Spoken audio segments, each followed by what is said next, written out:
Hello everyone, welcome back to Techie Glide.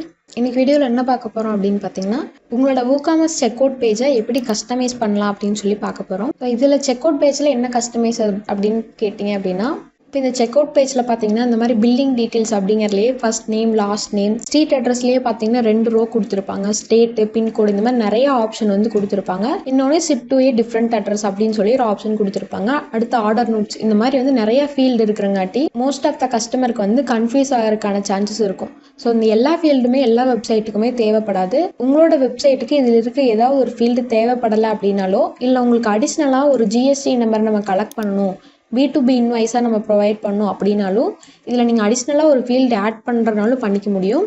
இல்லை ஒரு ஃபீல்டை ரிமூவ் பண்ணணும் அப்படின்னாலும் பண்ணிக்கலாம். இப்போ ரிமூவ் பண்ணணும் அப்படின்னா இந்த நேம்லேயே பார்த்தீங்கன்னா உங்களுக்கு ஃபர்ஸ்ட் நேம் லாஸ்ட் நேம்னு இருக்குது. இந்த ரெண்டுக்கு பதிலாக ஃபுல் நேம் அப்படின்னு மாற்றி ஒரே ரோவாக கொடுத்துட்டோம் அப்படின்னா நிறைய ஃபீல்டு இருக்க மாதிரி கஸ்டமருக்கு கன்ஃபியூஸ் ஆகாது. ஸோ இந்த மாதிரி உங்களோட செக்அவுட் பேஜை சிம்பிளிஃபை பண்ணுறதுக்கும் இன்னும் மோர் டீட்டெயில்ஸ் கஸ்டமர்கிட்ட கலெக்ட் பண்ணுறதுக்கும் இந்த ஆப்ஷன் ஹெல்ப்ஃபுல்லாக இருக்கும். ஸோ இது எப்படி நம்ம பண்ணலாம் அப்படின்னு சொல்லி பார்க்கலாம். உங்களோட டேஷ்போர்டில் போயிட்டு பிளகின்ஸில் ஆட் பிளகின் அப்படின்னு கொடுத்துக்கோங்க. சர்ச் பிளகின்ஸில் செக்அவுட் ஃபீல்டு அப்படின்னு சொல்லி டைப் பண்ணுங்கள். இதில் தீம் ஹை அப்படிங்கிற ஆத்தரோட இந்த பிளகினை செக்அவுட் ஃபீல்டு எடிட்டர் அப்படிங்கிற இந்த பிளகினை இன்ஸ்டால் பண்ணி ஆக்டிவேட் பண்ணிக்கோங்க. இங்கே கீழே வந்தீங்கன்னா லெட்ஸ் கெட் ஸ்டார்டட் அப்படின்னு இருக்கும். இதை வந்து கொடுத்துருங்க. உங்களுக்கு லெஃப்ட் சைடில் WooCommerce அப்படிங்கிறது கீழே செக்அவுட் ஃபார்ம் அப்படின்னு சொல்லி ஒரு ஆப்ஷன் ஆட் ஆயிருக்கும். இதில் பார்த்தீங்கன்னா உங்களுக்கு டிஃபால்ட்டாக இந்த செக்அவுட்டில் என்னென்ன ஃபீல்டுலாம் இருக்கோ அது எல்லாமே இதில் வந்து காமிப்பாங்க. இப்போ நம்மளுக்கு வந்து இந்த 2 நேம் வந்து ஃபர்ஸ்ட் நேம் லாஸ்ட் நேம் அப்படிங்கிறதுக்கு பதிலாக ஃபுல் நேம் அப்படின்னு சொல்லி சேஞ்ச் பண்ணிக்கலாம். அதுக்கு என்ன பண்ணலாம்னா இந்த லாஸ்ட் நேம் அப்படிங்கிறத நம்ம எடுத்து விட்டுறலாம். இங்கே பார்த்தீங்கன்னா ரெக்கவர்ட் எனபிள்டு அப்படின்னு சொல்லி 2 ஆப்ஷன் கொடுத்துருப்பாங்க. இதில் செக் மார்க் பண்ணியிருந்தாங்க அப்படின்னா அது வந்து எனபிள் ஆகிருக்கும். இப்போ இதை வந்து நம்ம லாஸ்ட் நேம் அப்படிங்கிறத டிசபிள் பண்ணிடலாம். நேராக பார்த்தீங்கன்னா எடிட் அப்படின்னு இருக்கும். இதை வந்து கிளிக் பண்ணிவிட்டு இந்த இடத்துல எனபிள்டு அப்படின்னு இருக்கும். இதை வந்து அன்செக் பண்ணிவிட்டு சேவ் அண்ட் க்ளோஸ் கொடுத்துருங்க.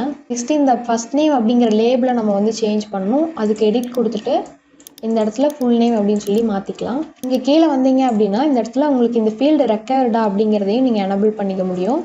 நேம் வந்து கண்டிப்பாக தேவைப்படும். ஸோ உங்களுக்கு என்னென்ன ஃபீல்டெல்லாம் தேவைப்படுதோ அது எல்லாமே ரெக்கவர்ட் அப்படிங்கிறத கொடுத்துருங்க. இது மட்டும் இல்லை, உங்களுக்கு எந்த ஃபீல்டு எந்த இடத்துல வேணும் அப்படிங்கிறதையும் உங்களால் மூவ் பண்ணிக்க முடியும். ஃபார் எக்ஸாம்பிளுக்கு உங்களுக்கு இந்த பின்கோட் அப்படிங்கிறது லாஸ்ட்டாக வேணும் அப்படின்னா இந்த இடத்துல உங்களுக்கு கர்சரை கொண்டு போனீங்க அப்படின்னா மூவ் பண்ணுற மாதிரி வரும்.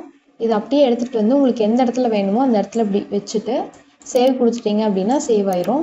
அதே மாதிரி ஒரு புது ஃபீல்டு ஆட் பண்ணனாலும் இந்த இடத்துல ஆட் ஃபீல்டு அப்படின்னு இருக்கும். இதை கிளிக் பண்ணிவிட்டு இந்த ஃபீல்டோட டைப் என்ன அப்படிங்கிறத கொடுங்க. ஏன்னா இப்போ வந்து மொபைல் நம்பரே நீங்கள் அடிஷ்னலாக ஒரு மொபைல் நம்பர் கலெக்ட் பண்ணுறீங்க அப்படின்னா நம்பர் அப்படிங்கிறது கொடுத்தீங்கன்னா தான் கஸ்டமர் வேறு எந்த லெட்டர்ஸ் போட்டாலும் அது அவங்களுக்கு ஆட் ஆகாது. நம்பர் மட்டும்தான் எடுத்துக்கும்.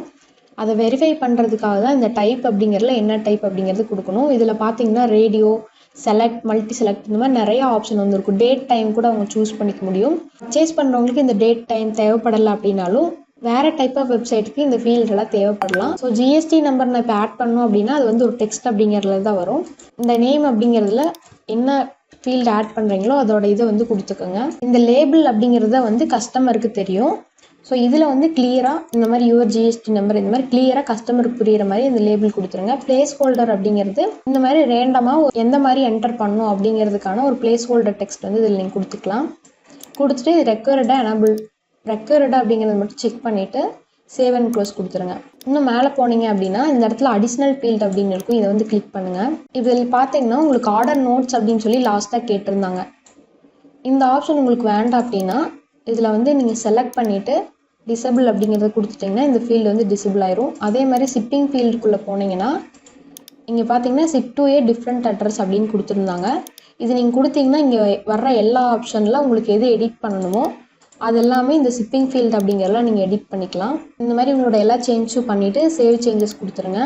வேறு எதுவுமே பண்ண தேவையில்லை. ஆட்டோமேட்டிக்காக உங்களுக்கு எல்லாமே சேஞ்ச் ஆயிரும். இதை நான் ரிஃப்ரெஷ் பண்ணி காட்டுறேன். இப்போ பார்த்தீங்கன்னா உங்களுக்கு ஃபுல் நேம் அப்படின்னு மாறிடுச்சு. அதே மாதிரி ஜிஎஸ்டி நம்பரும் உங்களுக்கு ஆட் ஆயிடுச்சு. ஸோ இந்த மாதிரி வேர்ட்பிரஸ் ரிலேட்டடாக நிறைய விஷயம் கற்றுக்கணும்னு நினச்சிங்கன்னா நம்ம சேனலை மறக்காமல் சப்ஸ்கிரைப் பண்ணிடுங்க. வேறு ஏதாச்சும் டாபிக் பற்றி பேசணுன்னாலும் கமெண்ட்டில் சொல்லுங்கள். நீங்கள் ஒரு டிஜிட்டல் மார்க்கெட்டிங் ஏஜென்சி ரன் பண்ணிகிட்டு இருக்கலாம், ஃப்ரீலான்ஸ் பண்ணிகிட்டு இருக்கலாம். உங்களோட கிளைண்ட்ஸ்க்கும் இதே மாதிரி ஒரு வெப்சைட் டிசைனிங் பண்ணி கொடுக்கணும் அப்படின்னு நினைக்கிங்களா? ஸோ இந்த வீடியோ உங்களுக்கு தான். ஜஸ்ட் 21 டேஸில் ஸ்டெப் பை ஸ்டெப்பாக ஒரு வெப்சைட்டை உங்களால் பில்ட் பண்ண முடியும். அதுவும் ஃபுல்லி ஃபங்க்ஷனல் அண்ட் ப்ரொஃபஷனல் லுக்கோட உங்கள் வெப்சைட்டை பில்ட் பண்ண முடியும். அதுக்கு நான் உங்களை 21 டேஸ் வெப்சைட் க்ரியேஷன் சேலஞ்சுக்கு ஜாயின் பண்ண இன்வைட் பண்ணுறேன். அதுக்கு முன்னாடி இது எப்படி ஒர்க் ஆகுது அப்படின்னு தெரிஞ்சுக்கோங்க. ஒவ்வொரு நாளும் உங்களுக்கு வந்து சிம்பிளாக எப்படி வெப்சைட்டை பில்ட் பண்ணலாம் அப்படிங்கிறத சொல்லி தருவோம். ஸோ அது சொல்லி முடித்ததுமே டெய்லியுமே ஈஸியாக ஒரு ஃபாலோ அப் டாஸ்க் இருக்கும் உங்களுக்கு. இதில் எந்த ஒரு கோடிங்குமே நீங்கள் பார்க்க மாட்டீங்க, நிறைய டெக்னிக்கல் நாலேஜ் வேணும் அப்படிங்கிறதும் இல்லை. ஜஸ்ட்டு கிளியர் இன்ஸ்ட்ரக்ஷனோட ரியல் எக்ஸாம்பிளோட உங்களுக்கு வந்து எல்லாமே இருக்கும். அண்ட் ஆல்சோ இந்த எண்ட் ஆஃப் த சேலஞ்சில் நீங்கள் ஜஸ்ட் லேர்ன் மட்டும் பண்ணிக்க மாட்டீங்க, நீங்கள் ஒரு ரியல் வெப்சைட்டை பில்ட் பண்ணியிருப்பீங்க. உங்களுக்கு இதில் 0 நாலேஜ் இருந்தாலும் ஜஸ்ட் 21 டேஸில் உங்களால் 2 வெப்சைட்டை பில்ட் பண்ண முடியும். வெப்சைட் க்ரியேட் பண்ணும்போது கண்டிப்பாக டவுட்ஸ் வரும். ஸோ அந்த மாதிரி டைமில் உங்களுக்குன்னு ஒரு சப்போர்ட்டிவ் கம்யூனிட்டி இருக்கும். நீங்கள் என்ன இஷ்யூ ஃபேஸ் பண்ணாலும் கம்யூனிட்டியில் போஸ்ட் பண்ணலாம். அதுக்கான சொல்யூஷனை நாங்கள் சொல்லுவோம். So stop waiting, start building. ஸ்க்ரீனில் தெரிகிற வாட்ஸ்அப் நம்பருக்கு காண்டாக்ட் பண்ணுங்கள். Join our 21 days website creation challenge today and let's turn your idea into reality.